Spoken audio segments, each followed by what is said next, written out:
organic farming is the only way that this planet will be sustainable.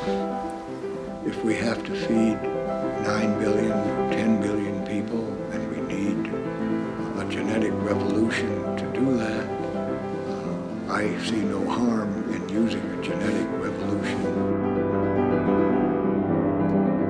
These are mutants where a foreign piece of DNA has been inserted into the chromosome to disrupt a specific gene.